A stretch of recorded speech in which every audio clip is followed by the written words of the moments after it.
Lorsque tu vois une personne mal agir devant toi, à ton avis, qu'est-ce que Hachem, Dieu, attend de toi? Hachem a créé des tribunaux célestes. A-t-il besoin de toi pour la juger toi aussi dans ton cœur? Hachem attend ta prière. Il veut de toi que tu pries pour cette personne afin que le tribunal céleste lui envoie les forces pour se repentir. Et c'est précisément pour cette raison qu'Hachem a conduit tes yeux sur cet individu, pour que tu atténues tout jugement négatif venant du tribunal céleste.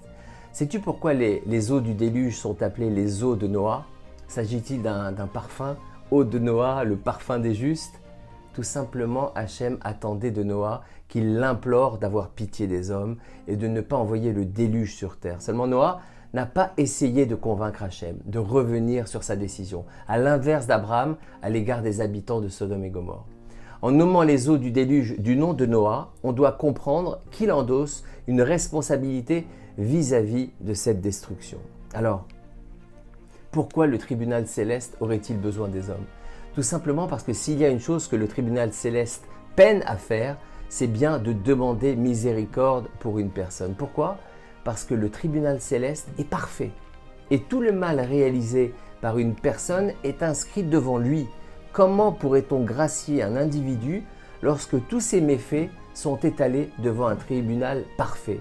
Notons également que ce tribunal n'est pas composé d'hommes pouvant implorer la miséricorde dans un élan d'empathie. Alors quand bien même ce tribunal voudrait sauver une personne, sa tendance sera d'appliquer la justice stricte, sèche, dangereuse. Or nous sommes en mesure de demander la miséricorde pour une personne.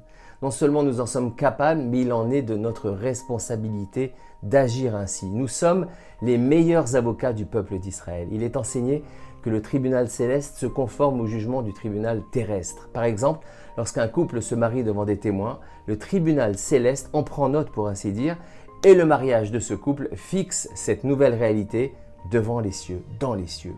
Lorsque nous implorons un jugement positif pour une personne, en dépit de sa mauvaise attitude, le tribunal divin est contraint de prendre en compte notre avis à son égard, car nous sommes les témoins terrestres de la situation, les envoyés sur place.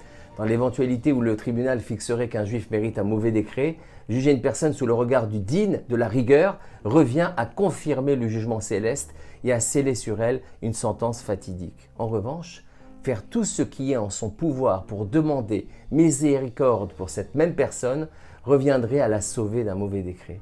Prenons garde, chaque membre du peuple juif dépend de l'autre. Il est donc dans l'intérêt de notre peuple que chaque juif soit défendu par ses pairs. La première radio Breslev francophone, 24 heures sur 24.